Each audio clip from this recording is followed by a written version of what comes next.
ॐ सहना भवतु सहनौ भुनक्तु सह वीर्यङ्करवावहै तेजस्विनावधीतमस्तु मा विद्विषावहै। ॐ शान्ति शान्ति शान्तिः। हरिः ॐ श्री गुरुभ्यो नमः। हरिः ॐ।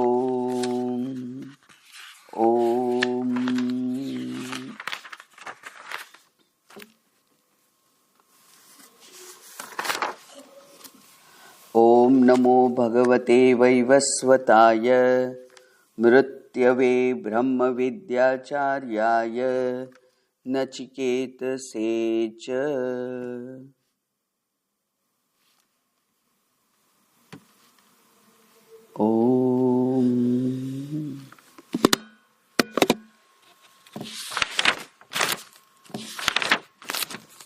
આપણે સંબંધ ભાષ્ય જોઈ લીધેલું. ત્યાર પછી ગયા વખતે કથાનક છે એનું પણ અગત્ય, એ કથાનકના વિષયનું અગત્ય, કથાનકમાં જે પાત્ર છે એ ગુરુજી યમરાજાનું મહત્વ, એમની પણ પ્રશંસા, અને ઉત્તમોત્તમ જે શિષ્ય છે નચિકેતા, એ નચિકેતાની પણ શિષ્ય તરીકેની પ્રશંસા માટેનું આ કથાનક છે. એમાં ત્રણેય પ્રશંસા થાય છે. બ્રહ્મવિદ્યાની પ્રશંસા છે, પછી ગુરુ છે, બ્રહ્મવિદ્યાના ગુરુ છે યમરાજા, અને બ્રહ્મવિદ્યાનો જે શિષ્ય છે નચિકેતા, એ ત્રણ ઉત્તમ પ્રકારના છે. એવી પ્રશંસા કરતું આ મંગલાચરણ છે જે શંકરાચાર્યજીએ લખ્યું છે. અને એટલે આપણે જોયું કે જે ઉત્તમ શિષ્ય છે એની જરૂરિયાત, એની પ્રશંસા બ્રહ્મવિદ્યાના આચાર્ય રૂપે જે શંકરાચાર્યજી છે એ પણ કરે છે. એટલે કે બ્રહ્મવિદ્યા એટલી બધી મહત્વની છે, અને મહત્વની વિદ્યાને પ્રાપ્ત કરવા માટે ઉત્સુક એવો જે મુમુક્ષુ શિષ્ય છે, એ શિષ્યની પણ અગત્યતા કોઈ રીતે ઓછી નથી. એવું જેના દ્વારા વ્યક્ત થાય છે એવી આ કથાનક છે.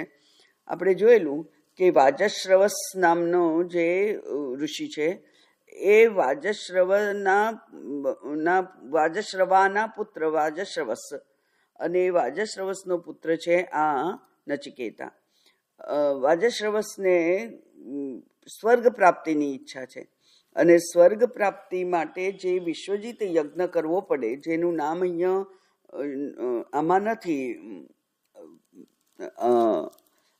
ઉપનિષદના મંત્રમાં પણ નથી, અને શંકરાચાર્યજીએ પણ સ્પષ્ટ એનો ઉલ્લેખ નથી કર્યો. એટલે કે ટીકાકારના વાત ઉપર આપણે જો નજર નાખીએ તો એમણે એમ કહ્યું કે જે સર્વસ્વ દાન છે એની વાત ત્યાં કરેલી છે.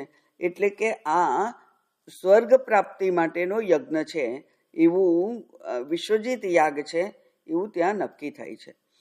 એટલે આ વિશ્વજીત યાગની માટેનું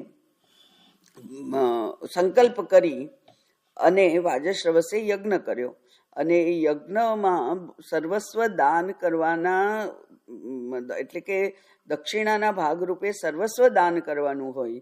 એ સર્વસ્વ દાન કરવા માટે બધી ગાયો, કારણ કે એ જમાનામાં ગાયો પશુધન જ કહેવાતું હતું, અને એટલે ગાયોને લાવવામાં આવતી હતી, અને એ ગાયો યોગ્ય નહોતી, દાન કરવા માટેની યોગ્ય ગાયો નહોતી. અને એટલે નચિકેતા જેવો જે કિશોર વયનો પુત્ર છે તેને પણ જાણે કે પોતે પુત્ર છે, અને પુત્રની ફરજ છે કે પિતાજીનું અધોગતિ થવામાંથી રક્ષણ કરવું. એવું પુત્ર પુન્નામ નરકાત ત્રાયતે ઇતિ પુત્ર, એવું કે છે. એટલે કે જે નરકમાં જતા બચાવે એ પુત્ર છે, દુઃખમાંથી બચાવે, અયોગ્ય વર્તનમાંથી બચાવે એ પુત્ર છે. પુણ્ય પ્રાપ્ત કરવા માટે જે અનુકૂળતા કરે અને પાપ કર્મ કરતા રોકે એ પુત્ર છે. એવું જે ખરેખર પુત્ર પાસેથી અપેક્ષિત છે એવું વર્તન આ 10 વર્ષનો કિશોર પણ કરે છે. જે ખરેખર એની સમજમાં ના આવે એવી વસ્તુનો એણે વિચાર કરી શક્યો એટલો એ પરિપક્વ છે.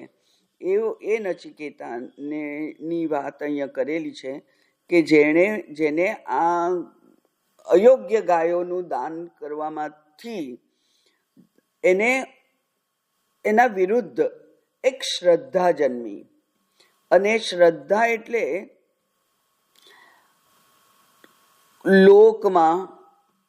લોકની જે વાત કરે છે એ વેદના જે દેવતાઓ હોય એ દેવતા વગેરેમાં, અને આ જે વડીલો પાસેથી જે સાંભળેલું હોય, આચાર્યો પાસેથી જે કંઈ સાંભળેલું હોય એ શબ્દોમાં પણ જેને શ્રદ્ધા છે એવો એ પુત્ર છે.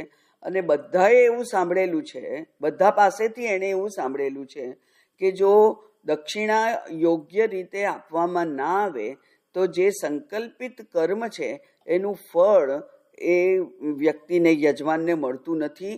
અને આવી ગાયો જે જવાબદારી જેવી છે એવી ગાયો આપવાથી તો ખરેખર એને પુણ્ય તો નહીં મળે પણ પાપ મળે. અને પાપ મળે તો સ્વર્ગના બદલે ગતિ એની નરકમાં થાય. એવી જે સમજ છે એ આ 10 વર્ષના કિશોરને છે. અને એટલે એમાંથી પુત્રના એ લક્ષણનું જે એક પ્રદર્શન એ કરે છે કે યોગ્ય પુત્ર છે. અને એટલે એ પોતાના પિતાજીને રોકવા માટેની એને ઈચ્છા થાય છે. હવે પિતાજીને રોકવા એ પણ શિસ્ત તો નથી પુત્રની, અને એટલા માટે એણે એમ કહ્યું જરાક વક્ર વાણીમાં કે મને કોને તમે દાન આપશો. અને ત્યારે 2-3 વાર પૂછ્યું એટલે ગુસ્સે થઈ અને એના પિતાજીએ કહ્યું કે જા, તને હું મૃત્યુને દાન આપું છું. ત્યારે પણ ફરીથી પાછો એટલો જ પરિપક્વ વિચાર એમણે કર્યો નચિકેતાએ કે પિતાજીનું વચન તો કદી નિષ્ફળ જવું જોઈએ જ નહીં. આપણા પેઢીમાં કદી એવું થયું નથી. જેમ રામજીએ વિચારેલું કે જે સંકલ્પ એ રઘુકુળ રીતિ સદા ચલી આવી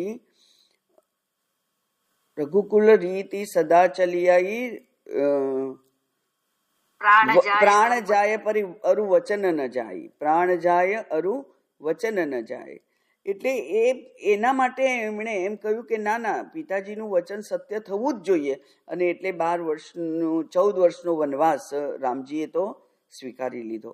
એ જ પ્રમાણે અહીંયા પણ નચિકેતા કહે છે કે આપણા કુટુંબમાં, આ ઋષિ પરંપરામાં કોઈ દિવસ કોઈ પણ વ્યક્તિએ પોતાના બોલેલા શબ્દો ના પાડ્યા હોય એવું બન્યું નથી ઇતિહાસમાં.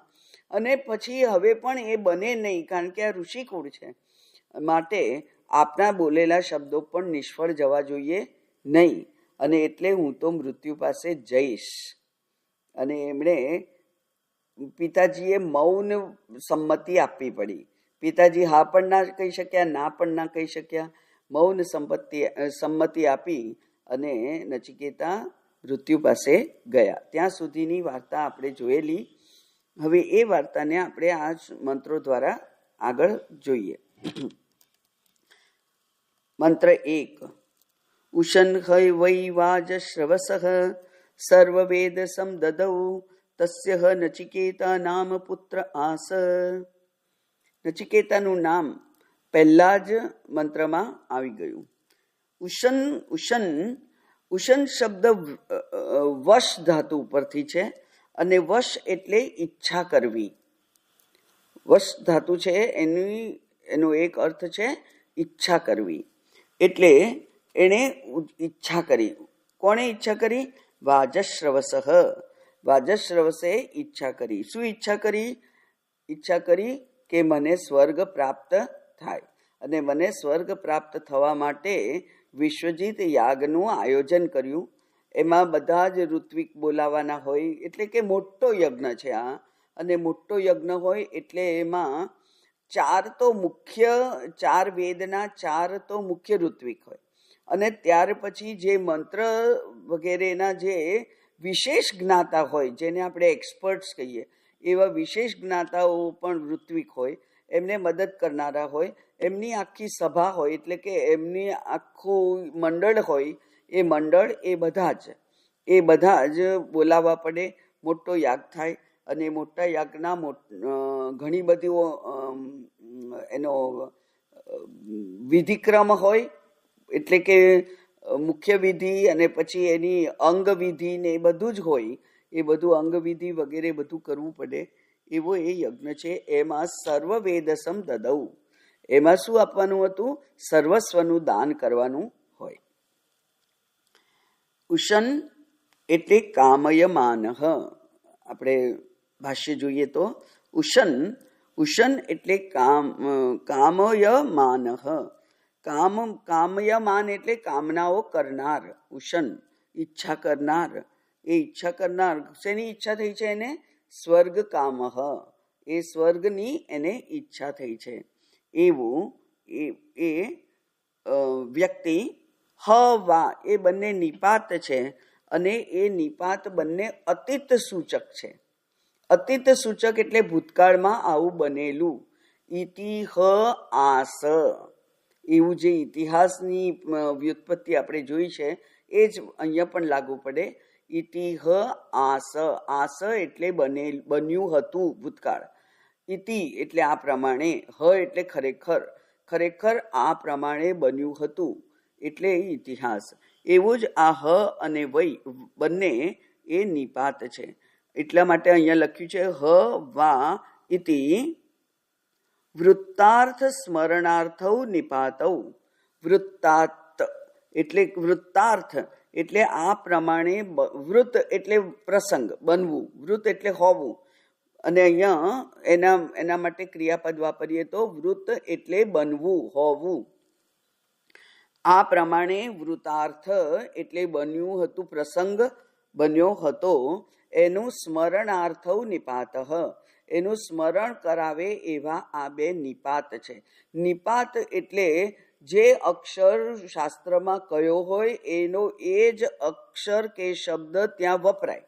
એમાં કોઈ વચનમાં હોય કે કોઈ પણ કાળ હોય, વર્તમાન કાળ, ભૂતકાળ, ભવિષ્યકાળ, એવા કોઈ ફેર પડે નહીં એનો.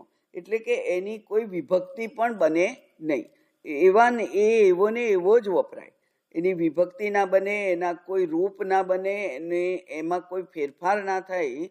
એવા ને એવા જ જે વપરાય એને નિપાત કહેવાય. અને નિપાતનો અર્થ કોઈ ખાસ થતો નથી હોતો. અહીંયા કે છે નિપાત છે એ કેવા છે? તો કે છે વૃતાર્થ સ્મરણાર્થૌ નિપાતૌ.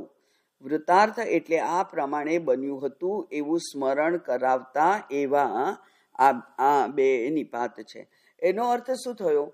આપણા માટે બહુ અગત્યનું સૂચન છે કે આ ઉપનિષદમાં જે કથાનકો આવે છે એ ભલે તમને તમારા અત્યારના ટ્રેનિંગ પ્રમાણે, અત્યારની એટલે કે મોડર્ન બુદ્ધિ પ્રમાણે તમને ભલે એ યોગ્ય ના લાગે, તો પણ એના માટે કોઈ શંકા કરવાની જરૂર નથી. આ પ્રમાણે બન્યું હતું એવું જ્યારે ઉપનિષદ કહે છે ત્યારે એ ઉપનિષદમાં એની સત્યતાને માટે કોઈ પણ શંકા કરવી જોઈએ નહીં.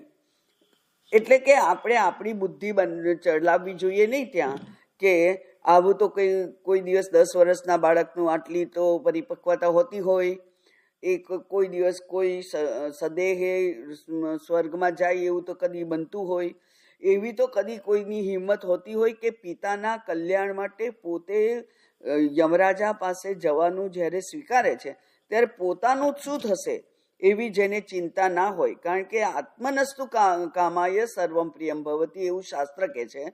એટલે પોતાને આનંદ થાય, પોતાના કલ્યાણ માટે બધું કરે છે લોકો.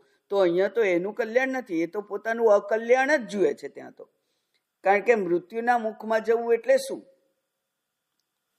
એ બને છે ગમે તે પછીની વાત છે, પણ અત્યારે એક વખત એણે મૃત્યુના પાસે જવાનું નક્કી કર્યું ત્યારે એની કેટલી પરિપક્વ બુદ્ધિ હશે કે એણે પોતાના જેને કહેવાય કે પોતાના સગવડ, આનંદ, સુખ અથવા વિપત્તિ કશાનો વિચાર ના કર્યો અને પિતાજીના માટે એ કંઈક ન્યોછાવર કરવા માટે તૈયાર થઈ ગયો, એવો એ પુત્ર હતો.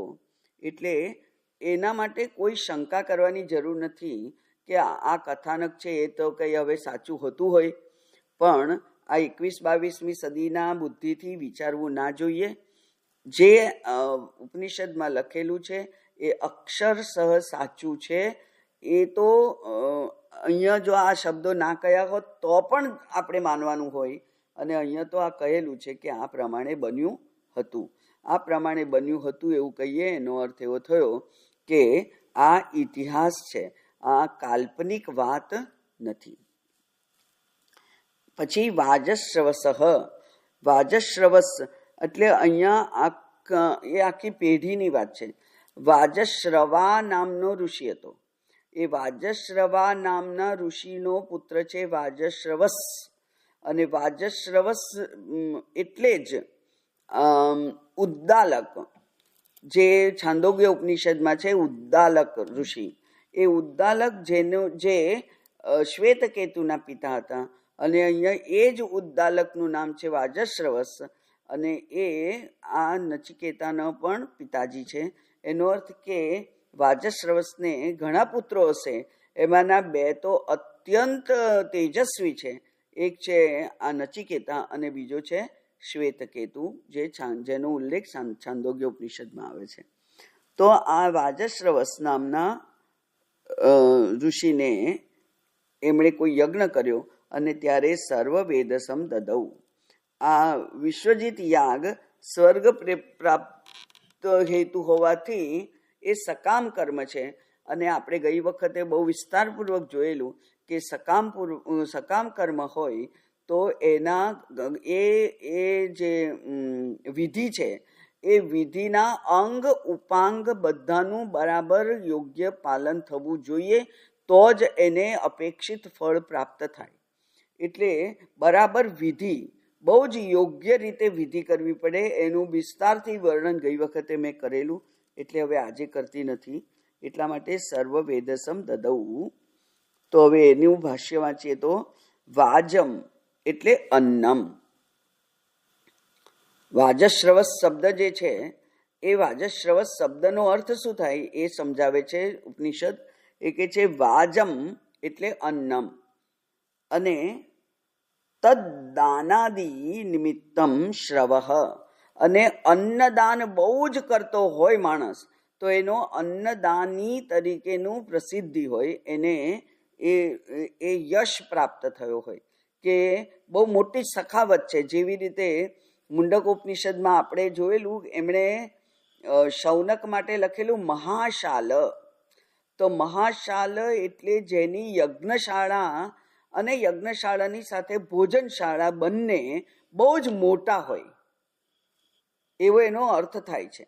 તો એનો અર્થ એવો થયો કે એ જે ઋષિ છે એ ખૂબ બધા યજ્ઞ કરતા હશે, અને કોઈ પણ ધાર્મિક કર્મ કરે ત્યારે બ્રહ્મભોજન અને આ જે પોતાના બંધુ બાંધવોનું જે ભોજન છે એ બહુ મોટો અગત્યનો ભાગ ભજવે છે. એટલે એને અન્નદાન. તો બહુ યજ્ઞો કરે, બહુ અન્નનું વિતરણ થાય. એટલા માટે એ કહે છે એનો યશ હતો કે એ તદ્દાનાદિ નિમિત્તમ, અન્નદાનને કારણે એ પ્રસિદ્ધ હતો. એવો વાજશ્રવસ. આવું નામ હોઈ શકે, એટલે કે આ નામનો આ અર્થ હોઈ શકે. અથવા વાજશ્રવ, શ્રવ બરાબર યશ, યસ્ય સહ વાજશ્રવા, એનું નામ છે વાજશ્રવા. વા એટલે અથવા, રૂઢિતો વા, અથવા રૂઢિ તરીકે, એટલે કે કોઈકનું નામ અનંત પાડ્યું છે, કોઈકનું નામ ગોવિંદ પાડ્યું છે, કોઈકનું નામ માધવ પાડ્યું છે. હવે માધવ નામ પાડવા પાછળ કંઈ કૃષ્ણ ભગવાન બેકગ્રાઉન્ડમાં હોય એવું કંઈ નક્કી નહીં. એને માધવ ગમ્યું તો એણે માધવ નામ પાડ્યું. તો એ રૂઢિ એટલે આ જેવી રીતે મારું તમારું નામ હોય એ પ્રમાણે એનું પણ એક વાજશ્રવા નામનું નામ હતું. એટલે બંને રીતે એનો અર્થ થઈ શકે. એ એના મા બાપે આપેલું નામ હોય અથવા વાજશ્રવસ નામ છે, કારણ કે ઉદ્દાલક છે. ખરેખર તો એનું નામ છે ઉદ્દાલક, અરુણનો પુત્ર ઉદ્દાલક, અને અહીંયા એમને કહ્યા છે વાજશ્રવસ. એટલે એકના એક વ્યક્તિના બે નામ કયા તો વાજશ્રવસ એ એમના નામની માટેનું વિશેષણ પણ હોઈ શકે. કાં તો એ નામ હોય અથવા નામ માટેનું વિશેષણ પણ હોઈ શકે. કે ઉદ્દાલક જે ખૂબ અન્નનું દાન કરતા હતા એ, તો એનું નામ થાય વાજશ્રવસ. એ સમજાયું ને? કે કાં તો મા બાપે નામ આપેલું હોય વાજશ્રવા એવું, અથવા એમનું અન્નદાની તરીકે બહુ મોટી પ્રસિદ્ધિ હોય એટલે પણ ઉદ્દાલકને વિશેષણ રૂપે લોકો વાજશ્રવા નામથી જાણતા હોય.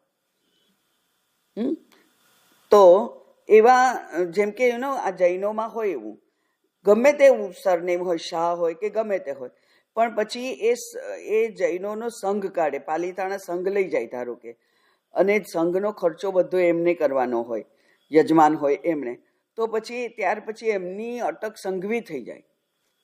એવું કરી શકે એ લોકો. એટલે સંઘવી અટક પણ હોઈ શકે, અથવા જે સંઘ લઈ ગયા છે અને જેમણે ખૂબ મોટું એવું ધાર્મિક કાર્ય કર્યું છે એવો પણ એનો અર્થ થાય. એટલે આ બંને અર્થ આ વાજશ્રવા નામને માટે આપણે જાણી શકીએ, પણ એ આપણા માટે બહુ અગત્યનું નથી. તો રૂઢિતો વા તસ્ય અપત્યમ વાજશ્રવસઃ, અને તસ્ય અપત્યમ, અપત્યમ એટલે એના પુત્ર, વાજશ્રવાનો પુત્ર છે એ છે વાજશ્રવસ. કિલ એ વાજશ્રવસ પુત્ર છે એનાથી વિશ્વજીતા સર્વમેધેન ઈજે, એમણે વિશ્વજીત નામનો યજ્ઞ છે. આ વિશ્વજીત નામનો યજ્ઞ, અને એમાં શું હોય છે તો કે છે સર્વમેધેન, એવું સર્વમેધ યજ્ઞ, એટલે એ બહુ મોટો યજ્ઞ છે એવો સર્વમેધેન ઈજે, એટલે ઈજન એટલે પૂજન, ધાર્મિક કર્મ. તો ત્યાં એમણે વિશ્વજીત યજ્ઞ કર્યો, અને તત્ફલમ કામયમાનઃ, અને એના ફળની એમને કામના હતી. હવે એનું ફળ શું છે તો કે છે એનું ફળ છે સ્વર્ગ. સ્વર્ગમાં જવું હોય તો પુણ્યનો આધિક્ય હોવું જોઈએ, અને એ જે દાન કરી રહેલા હતા, દક્ષિણા આપી રહેલા હતા, એ તો ખરેખર પુણ્ય પ્રાપ્ત કરાવે એવી દક્ષિણા હતી નહીં એમની. તો એ આ બે વિરોધી થયું છે, અને આ વિરોધ જે છે એ વિરોધ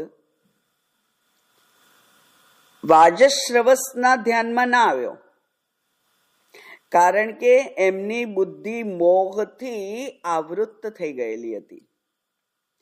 જ્યારે નચિકેતા જે વિચક્ષણ એવો કિશોર છે, વિચારશીલ કિશોર છે, એના ધ્યાનમાં એ આવી ગયું, અને એમાંથી એણે એના પિતાજીને રોક્યા. કેમ રોક્યા?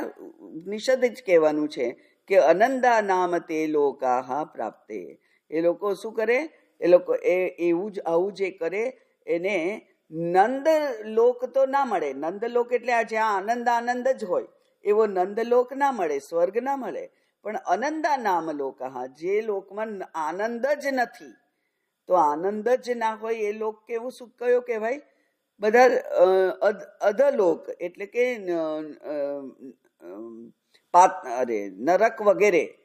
નરક વગેરે એવા લોકો પ્રાપ્ત થાય, અધમ લોક પ્રાપ્ત થાય. એવું ઈચ્છા હતી સ્વર્ગલોકની, અને કાર્ય કર્યું નર્કમાં જવાય એવું. એ બે વચ્ચેનો જે વિરોધ હતો, એ બે વચ્ચેનું જે અસમાનતા હતી, એ અસમાનતા વાજશ્રવસને ના દેખાઈ પણ નચિકેતાને દેખાઈ ગઈ. અને એ જ બતાવે છે કે વ્યક્તિએ નિત્યાનિત્યનો, સત્યાસત્યનો, ધર્મ અધર્મનો એટલે કે ધર્માધર્મનો, પુણ્ય પાપનો, વિચાર કરીને જ કાર્ય કરવું જોઈએ. સહ આગળ જોઈએ, સહ તસ્મિન ક્રતા, ક્રતા એટલે તસ્મિન ક્રતૌ, તસ્મિન ક્રતૌ, એ ક્રતૌ, ક્રતુ એટલે યજ્ઞ, યજ્ઞ કાર્ય, અગ્નિ કાર્ય હોય એને ક્રતુ કહેવાય. સહ તસ્મિન તે યજ્ઞ કર્મ જે છે એમાં સર્વવેદસમ, સર્વવેદસમનો અર્થ થાય સર્વસ્વમ ધનમ, વેદસ એટલે ધન, તો સર્વ વેદસમ એટલે સર્વ ધનમ, દદૌ, દદૌ એટલે દત્તવાન, આપનાર, એણે પોતાના સંપૂર્ણ ધનને આપનાર બનવાનું હોય. તસ્ય યજમાનસ્ય, તસ્ય એટલે તેના, તેના કોના? વાજસ્રવસના, વાજસ્રવસનો પુત્ર. તસ્ય નચિકેતા નામ પુત્ર આસ, આસ એટલે ભૂતકાળ છે, એટલે કે હતો, એમને નચિકેતા નામનો પુત્ર હતો. બરાબર, બસ આગળ જોઈએ. તગમ હકુમારગમ સંતમ દક્ષિણાસુ નિયમાનાસુ શ્રદ્ધા વિવેશ સોમન્યત. ત કુમાર સંતમ, એ કુમાર હતો. અને ટીકાકારો વ્યાખ્યા કરી આપે છે આપણને કે 10 વર્ષની ઉંમર હોય ત્યાં સુધીનો વ્યક્તિ હોય એને કુમાર કહેવાય. એટલે કે કુમાર કેવો હોય? તો એ કે છે કે એ અપ્રાપ્ત પ્રજનન શક્તિમ બાલમ, એ કેવો હોય? એ હજુ પિતા બનવા માટે પુખ્ત થયો ના હોય એવો, એટલે કે એ હજુ નાનો બાળક છે. જેમ આપણે કુમાર, કુમારી વગેરે કહીએ છીએ તેવું, એટલે એ હજુ નાની ઉંમરનો હતો. અને એ નાની ઉંમરના નચિકેતાએ દક્ષિણા માટે નિયમાનાસુ, નિયમાનાસુ એટલે નિયમન કરવું, નિયમન કરવું એટલે કે કેટલાક બ્રહ્મચારીઓ હશે તે પકડી અને ગાયોને એના જગ્યામાંથી અહીંયા યજ્ઞશાળામાં લઈ આવે, અને યજ્ઞશાળામાં લાવીને પછી ગાયનું પૂજન કરી અને એ ગાયને બ્રાહ્મણને દક્ષિણામાં આપવાની હોય. એટલે એ લઈ આવતા હતા. ની એટલે દોરી જવું, અને નિયમાનાસુ એટલે દોરી જાય. બધા બ્રહ્મચારીઓ એક પછી એક ગાયોને લઈને આવતા હતા. ત્યારે એ કુમારને શ્રદ્ધા વિવેશ, શ્રદ્ધાનો આવેશ આવ્યો. આવેશ આવે એટલે કે એ આવેશ હંમેશા આપણા સમગ્ર અસ્તિત્વનો કબજો લઈ લેતું હોય છે. જેમ કે આપણે કહીએ છીએ ક્રોધાવેશ, તો ક્રોધ થાય ત્યારે માણસ પોતે ખરેખર એની જે સમાન બુદ્ધિ હોય, સમબુદ્ધિ હોય, એ સમબુદ્ધિ રહેતી નથી. એની સમગ્ર ચેષ્ટા, બોલવાનું અને શારીરિક ક્રિયા બધી જ ક્રોધને વશ થઈ ગઈ હોય. બરાબર, એવી રીતે લોભાવેશ, મોહાવેશ, જેવી રીતે અર્જુનને મોહાવેશ થયેલો, તો મોહનો આવેશ આવેલો. એટલે કે એ મોહિત એવો માણસ નહોતો, પણ તે વખતે સામે દાદા વગેરે, ગુરુ વગેરેને જોઈ અને એને મોહ એનામાંથી ઉભરી આવેલો, એને મોહે એનો કબજો લઈ લીધેલો. એટલે કે હવે પછી એ વ્યક્તિ પાસે એની બીજી કોઈ પણ પ્રકારનું વિચાર સામર્થ્ય ના રહે. માત્ર એક જ લાગણી એ એના સમગ્ર અસ્તિત્વને પોતાના વશમાં લઈ લે, એને આવેશ કહેવાય. અને અહીંયા કહે છે શ્રદ્ધાનો આવેશ આવેલો. હવે શ્રદ્ધા એટલે શું? તો શ્રદ્ધા એટલે શાસ્ત્ર, ગુરુ, સ્વર્ગ, ઈશ્વર, સત્કર્મ, યજ્ઞકર્મ, જે વિધિ વિધાન હોય, જે કહેલા છે શાસ્ત્રમાં, તે એ બધાના માટેની આસ્તિક્ય બુદ્ધિ એટલે શ્રદ્ધા, જે સાચું છે એવી બુદ્ધિ. તો એને આ બધું સાંભળેલું, આપણે પણ નાના હોઈએ ત્યારથી સાંભળેલું જ હોય છે આપણા ઘરમાં કે આમ કરાય, આમ ના કરાય, આ પ્રસંગ હોય તો આવું વર્તન કરવું જોઈએ, આ પ્રસંગ હોય તો ફલાણા સગાઓને બોલાવવા જોઈએ, આ પ્રમાણેની વિધિ કરવી જોઈએ. જવારા વાવવાના હોય કેટલાક લોકોને ત્યાં, તો એના આગલા 2 દિવસ પહેલાં કંઈક શુદ્ધિકરણ વગેરે થવું જોઈએ.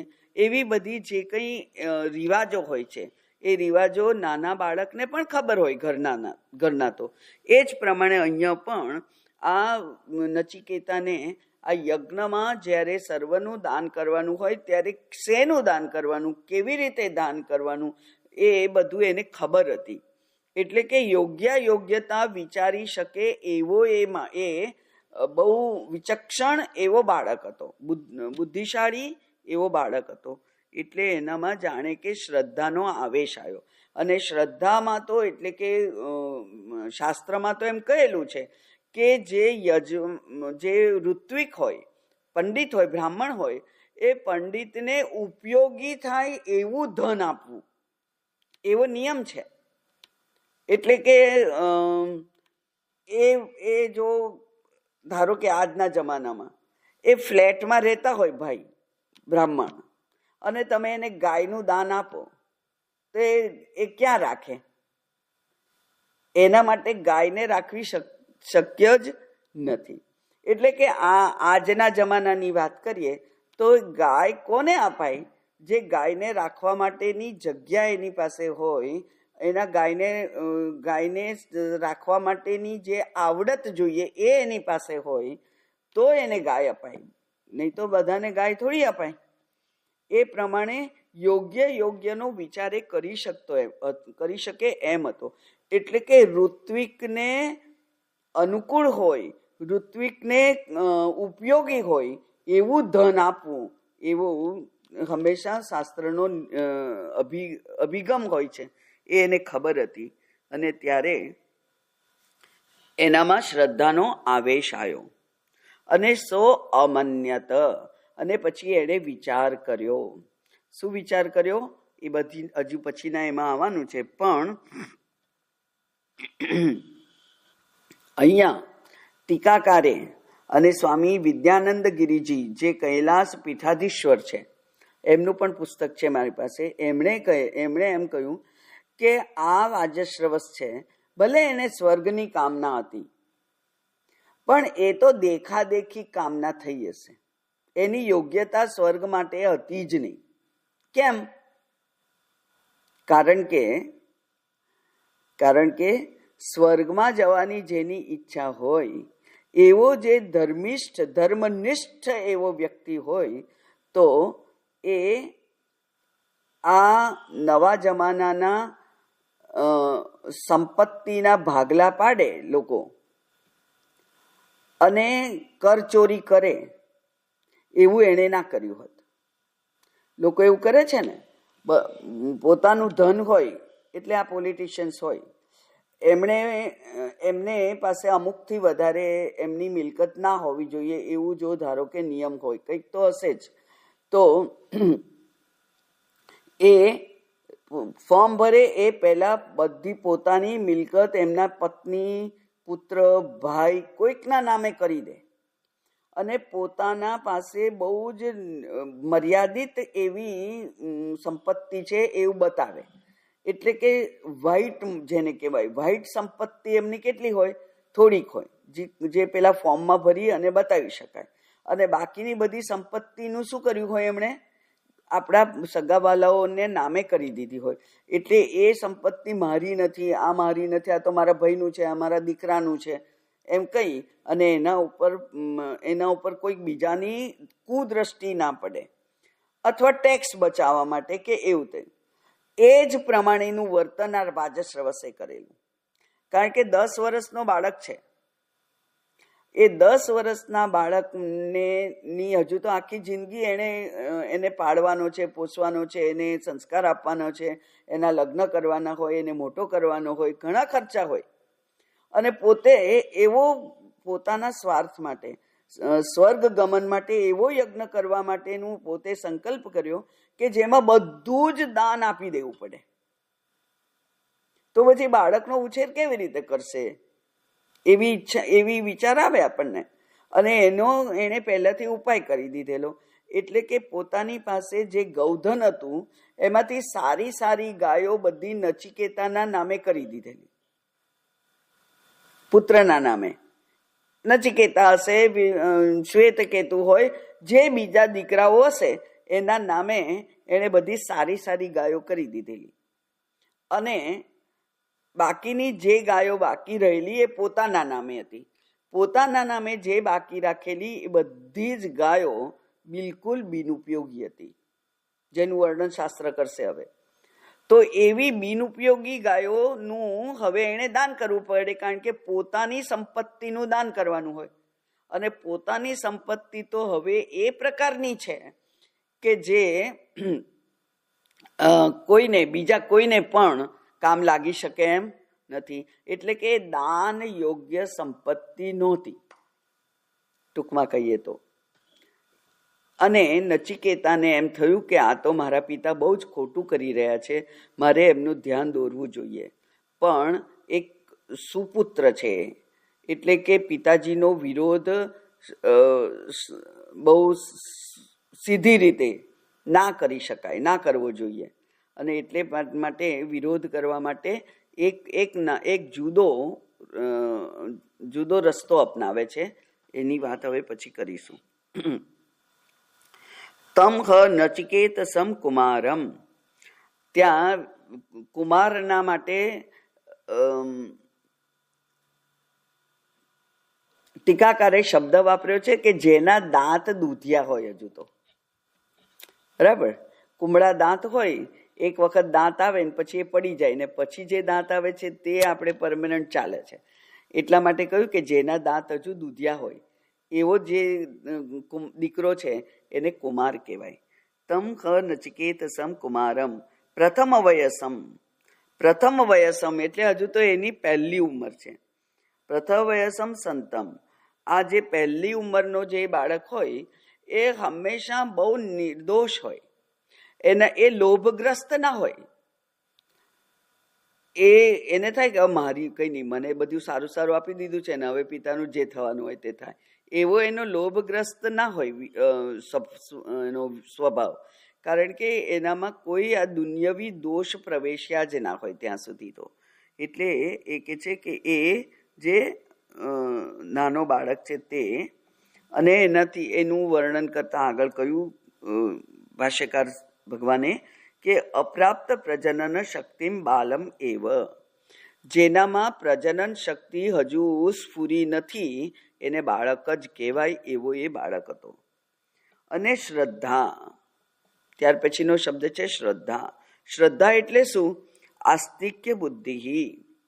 આસ્તિક્ય બુદ્ધિ એટલે કે એ સત્ય, આસ્તિક્ય એટલે સત્ય, સત્ય બુદ્ધિ. શેમાં સત્ય? વેદ, વિધિ, શબ્દ પ્રમાણ, વડીલોના પરંપરાગત ચાલ્યા આવતી જે પરંપરાઓ છે એ બધામાં એને સત્ય બુદ્ધિ હતી. એવી સત્ય બુદ્ધિ, આસ્તિક્ય બુદ્ધિ. અને એ બુદ્ધિ કેવી હોય? તો કે છે પિતુહુ હિત કામ પ્રયુક્તા. એણે પિતાજીના હિત માટે એ બુદ્ધિનો ઉપયોગ કર્યો. બુદ્ધિ તો હતી એને, શ્રદ્ધા હતી, શ્રદ્ધાવાળી બુદ્ધિ. અને શ્રદ્ધા એનામાં ઉદ્ભવી, એટલે કે જે સ્વાભાવિક રીતે અંદર હોય એ જ બહાર આવે. સ્વાભાવિક રીતે જે અંદર હોય એ જ બહાર આવે.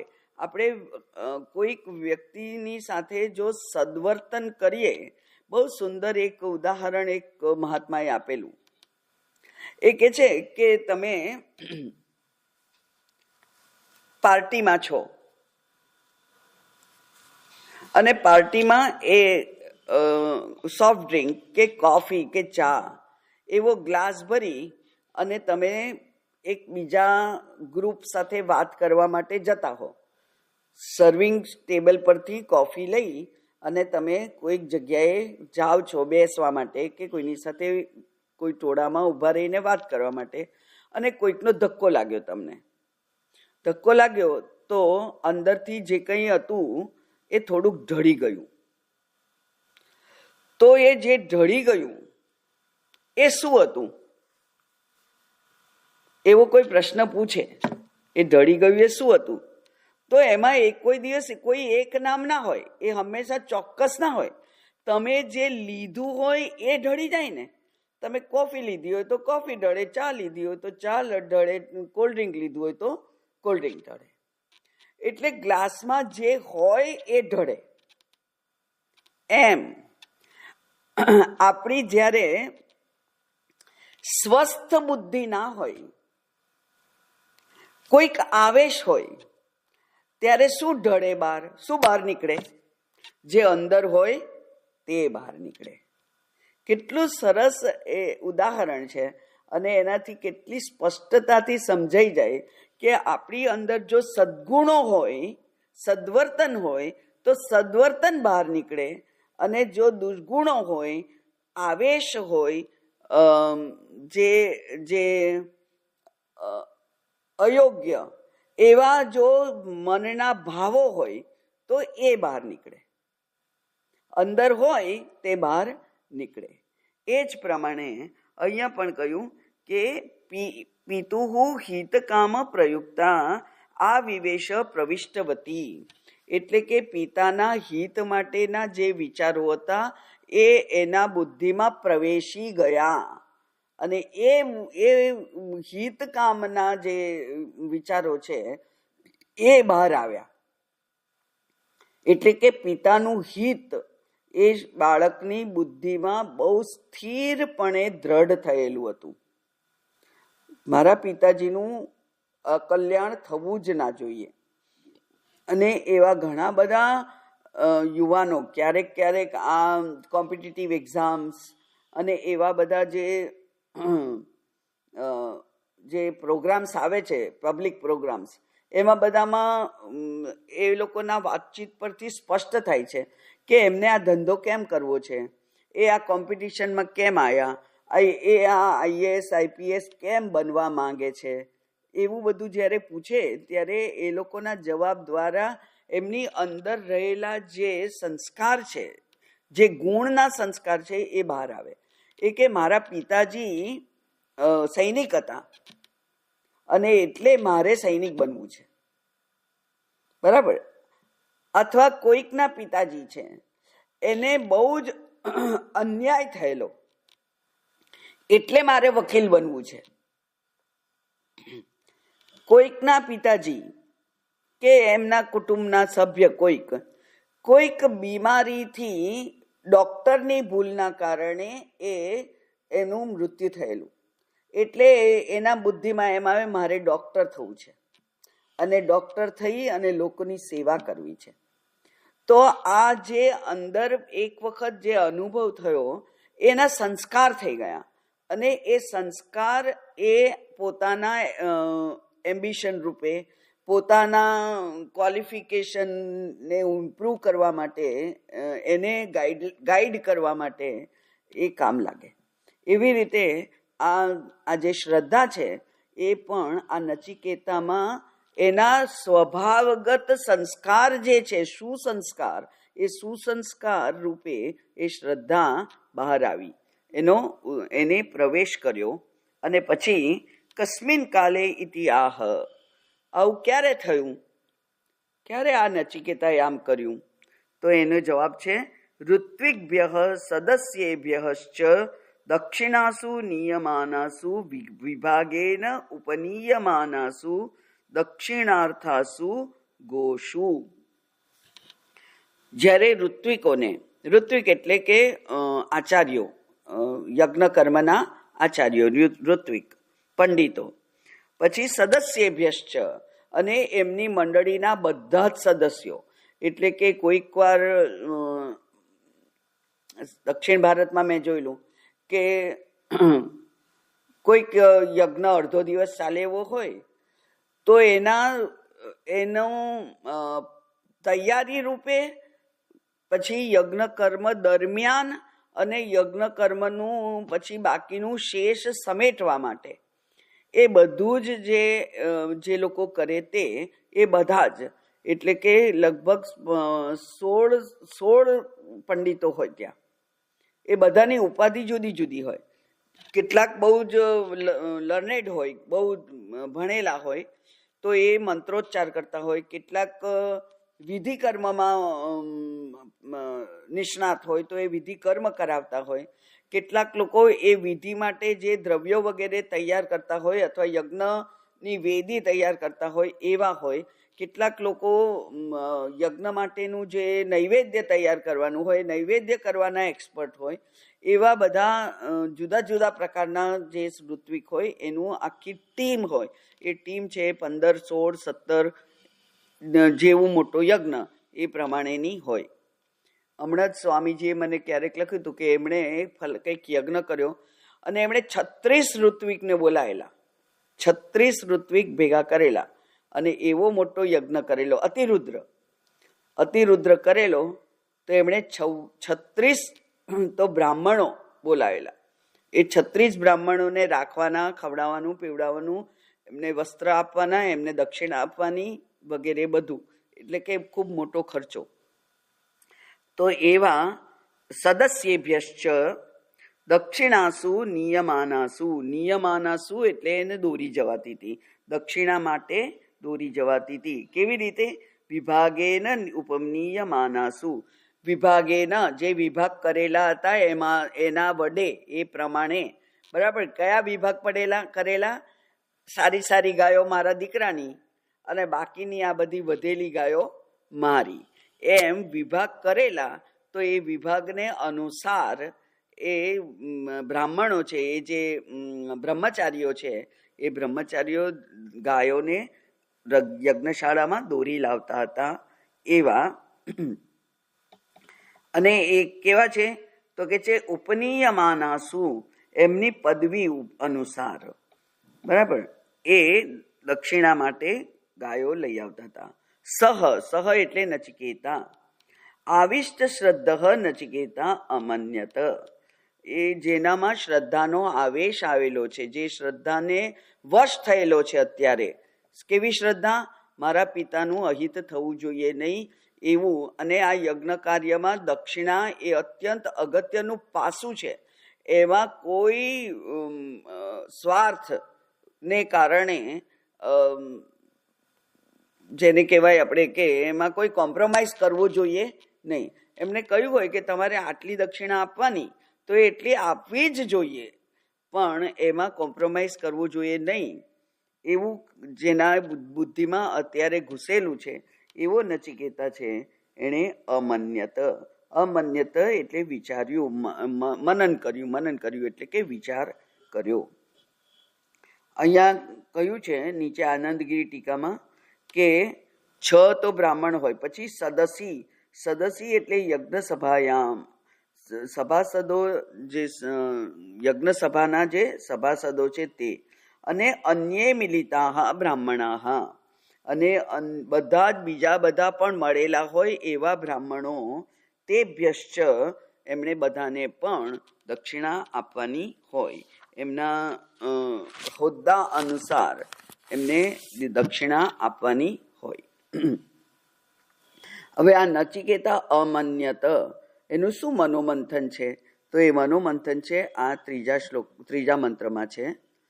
કથમ ઇતિ ઉચ્યતે, કથમ મન્યત, શું એણે માન્યું એટલે વિચાર્યું. પીતોદકા જગ્ધ તૃણા દુગ્ધ દોહા નિરિન્દ્રિયા અનંદા નામ તે લોકાસ્તાંસ ગચ્છતિ તાદદત. પીતોદકા જગ્ધ તૃણા દુગ્ધ દોહા નિરિન્દ્રિયા, આ 4 શબ્દો ગાયના માટેના વિશેષણ છે. કેવી ગાય આપી? તો આ 4 વિશેષણ છે. અને એ આપવાથી સહ તે યજમાન ક્યાં જશે? તો કે છે અનંદા નામ તે લોકાહ તાન ગચ્છતિ, એ અનંદા નામના લોકમાં જાય. નીચે ભાષ્ય વાંચીએ તો પીતોદકા ઇત્યાદિના દક્ષિણાર્થા ગાવઃ વિશેષ્યંતે. બરાબર?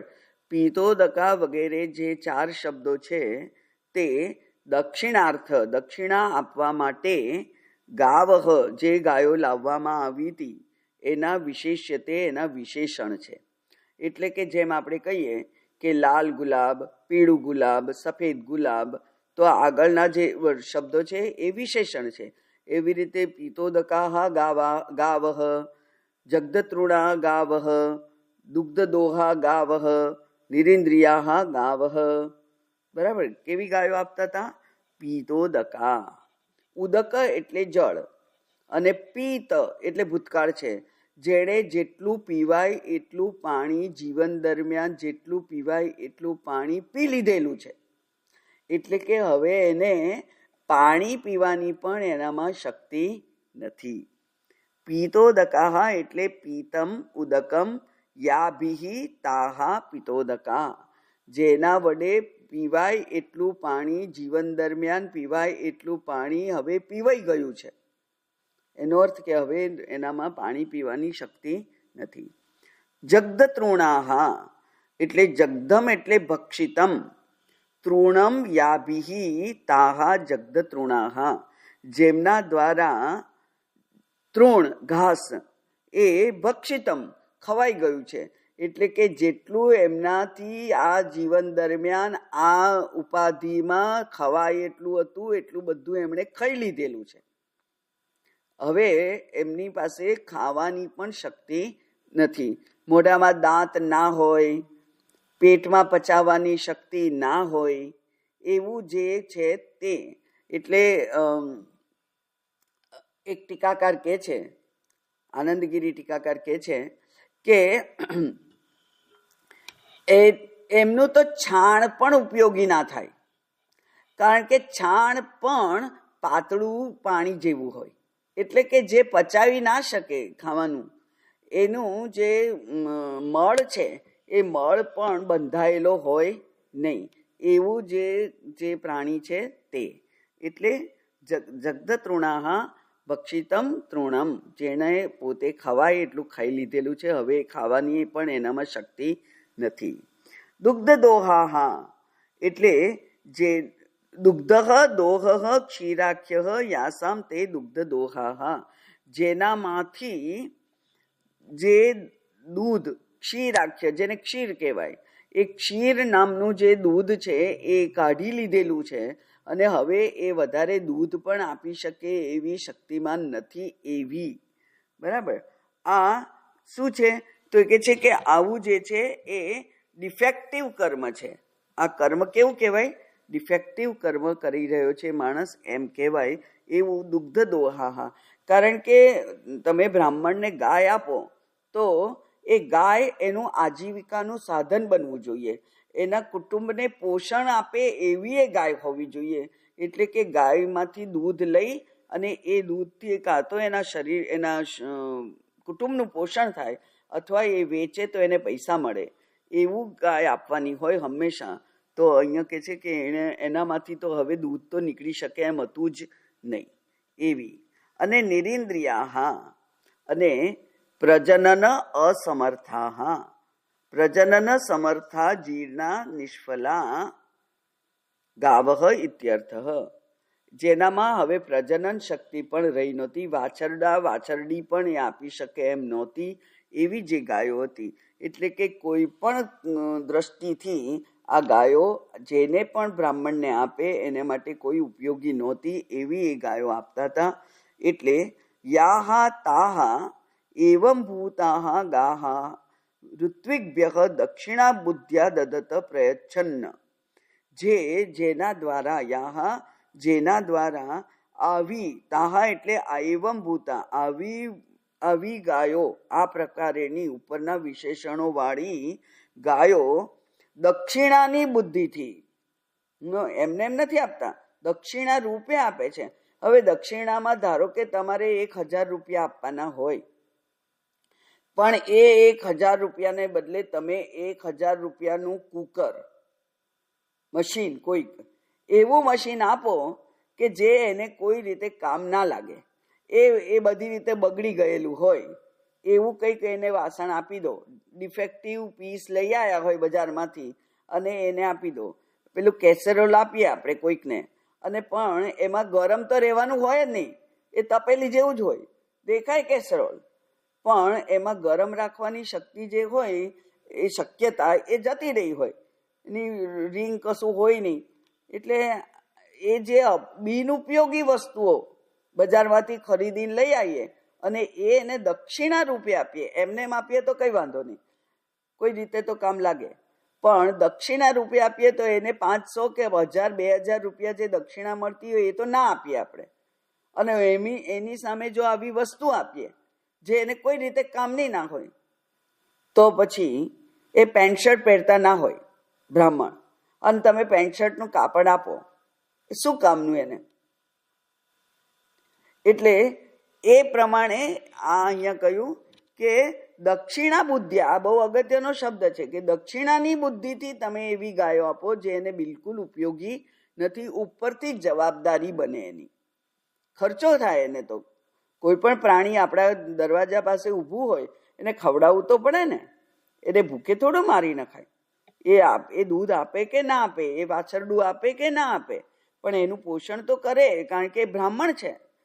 તો આ તો એને કોઈ રીતે ઉપયોગી નહીં, ઉપરથી એને ખર્ચો વધે, જવાબદારી વધે. એવું આવી જે ગાયો જે દક્ષિણા બુદ્ધિથી આપે એને શું થાય? તો એ કે છે અનંદા. હા, એટલે અન આનંદા. હા, અનંદા એટલે અન આનંદા. હા, એટલે કે આનંદ નહીં, વિપરીતાર્થે નંજ છે અહીંયા. એટલે કે એને આનંદ તો ના મળે, કારણ કે સ્વર્ગમાં તો આનંદ જ હોય. હવે આનંદની પ્રાપ્તિ માટે એણે આ યજ્ઞ કર્મ કર્યું છે, તો અહીંયા વિરોધાર્થે નંજ છે, નકારાત્મક વિરોધથી છે. એટલે કે આનંદ નહીં, પણ જ્યાં દુઃખ હોય, અન આનંદ હોય એવો લોક એને પ્રાપ્ત થાય. એટલે અનંદાહ અસુખા નામાન ઇતિ એતત. અસુખ જ્યાં સુખ છે, એટલે આનંદનો અભાવ એટલું જ નહીં, પણ દુઃખનું પ્રાધાન્ય હોય. જ્યાં આનંદ તો નથી, પણ આનંદ નથી, એની સામે દુઃખનું પ્રાધાન્ય છે, વિરોધ છે. એવું લોક યે તે લોકાહ તાન સહ યજમાનઃ ગચ્છતિ. એ યજમાન સ્વર્ગમાં તો ના જાય, પણ નર્કમાં જાય, જ્યાં દુઃખનું પ્રાધાન્ય હોય. આનંદ તો ના મળે, પણ એને દુઃખ મળે. આગળનો મંત્ર જોઈએ. સહોવાચ પિતરમ તત કસ્મૈ મામ દાસ્યસી ઇતિ દ્વિતીયમ તૃતીયગુમ તમ હોવાચ મૃત્યુવે ત્વા દદામીતિ. સહોવાચ. સહ એટલે એ નચિકેતા. ઉવાચ કોને? પિતરમ ઉવાચ. પિતરમ ઉવાચ, પેલો નચિકેતા એણે પિતાજીને કહ્યું. પિતરમ દ્વિતીય વિભક્તિ છે, એટલે કર્મ, એટલે કે નચિકેતા બોલ્યો અને સાંભળ્યું કોણે? પિતાજીએ. પિતાજીને એણે કહ્યું. શું કહ્યું? મામ કસ્મૈ દાસ્યસી. હે તત. તત એટલે તાત. કોઈ પણ વડીલ હોય, કોઈ પણ સ્નેહી હોય, એના માટે તાત શબ્દ વપરાય. શિષ્ય ગુરુ માટે, ગુરુ શિષ્ય માટે, પિતા પુત્ર માટે, પુત્ર પિતા માટે. જેમ કે અંગ્રેજીમાં અંકલ, આંટી એવા કોમન શબ્દો હોય છે, ગમે તેને કહેવાય. એવી રીતે આ તાત શબ્દ પણ એવો જ છે કે કોઈને પણ સંબોધન માટે વપરાય. એ કે છે, હે તાત, મને તમે કોને આપો છો? એટલે કે તમે આ જે તમારી સંપત્તિ આપી રહ્યા છો દક્ષિણા રૂપે, તમારે બધું જ આપવાનું હોય, તો હું પણ તમારી સંપત્તિ છું પુત્ર રૂપે, તો મને કોને આપો છો તમે? એનો અર્થ થયો કે કંઈ નહીં તો મારા જેવું એક યોગ્ય પાત્ર તો કોકને આપો તમે. આ બાકીના બધું તો અયોગ્ય આપી રહ્યા છો, અને એનું તો પાપ ફળ મળશે.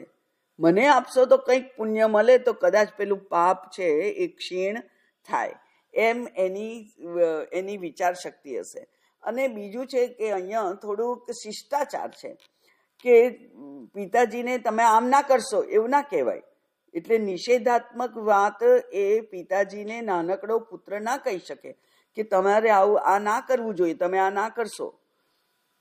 કારણ કે હંમેશા સલાહ છે એ તો વડીલ છે એની પાસેથી બાળકને મળે, બાળક પાસેથી વડીલને સલાહ જાય એવું બહુ ભાગ્યે જ બને, ના બને એવું નથી. પણ હંમેશા આ જે સલાહ આપવાનું જે અધિકાર છે એ વડીલને છે, બાળકને નથી. એટલે એને થયું કે મારાથી મારા વડીલને આવું તો કહેવાય નહીં કે તમે આમ ના કરશો તમને કંઈ ઊંધું ફળ મળશે. એટલે કે છે કંઈ નહીં, ચાલો હું કહું તો ખરું કે મને તમે દાન આપો. હવે આ પણ મેં વાત કરેલી કે આ દાન છે એટલે કે આ જે વિચાર છે નચિકેતાનો એ શાસ્ત્ર સંમત નથી, એ વ્યવહારિક પણ નથી. જેવી રીતે આપણે જોયેલું કે રામજીને 14 વર્ષનો વનવાસ કર્યો. હવે એ કૈકેયીને પોતાના પુત્રને ગાદી આપવી હતી તો એણે એમ કહેવાનું હતું કે રામને નહીં, મારા ભરતને ગાદી આપો અને કામ પતી જાત. પણ ત્યાં રામજીને વનવાસ થયો.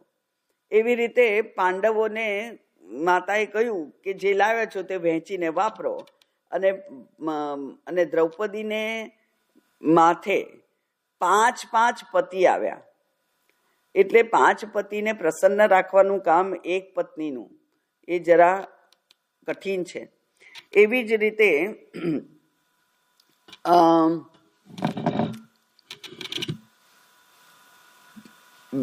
ભીષ્મ, એમણે પ્રતિજ્ઞા કરી પિતાજીનું કલ્યાણ કરવા માટે. એમ કહ્યું કે ભાઈ તમે તો કહો છો કે મારે કશું નથી જોઈતું, પિતાજીનો જે આ બીજી પત્ની થશે એના પુત્રને એમનો વારસો મળશે. પણ તમે તો કહો છો, પણ તમારા બાળકો એના ઉપર ક્લેમ કરે તો શું? અને એટલે ભીષ્મજીએ પ્રતિજ્ઞા લીધી કે હું લગ્ન જ નહીં કરું એટલે મારે બાળક થવાના નથી. અને એટલે આ જે વચન જે હું આપું છું કે મારે આ પિતાજીના રાજ્યમાં કોઈ ભાગ જોઈતો નથી, એટલે કે પિતાજીનું રાજ્ય છે એ એમના આ જે બીજી પત્ની થશે એના પુત્રને મળશે. તો એ જે ભીષ્મ પ્રતિજ્ઞા કહેવાય, એ ભીષ્મ પ્રતિજ્ઞા પણ ખરેખર તો અવ્યવહારુ છે. એટલે પિતાજીએ પણ એ ના માનવું જોઈએ, પણ પિતાના કલ્યાણ માટે એમણે આ કરેલું. એ પ્રમાણે ઘણા બધા આવા પ્રસંગો છે. જેવી રીતે શકુની. હવે શકુની છે એ તો ગાંધારીનો ભાઈ હતો. તો ગાંધારીના ભાઈએ કાયમ માટે ગાંધારીના ઘરમાં શું કામ રહેવાનું હોય?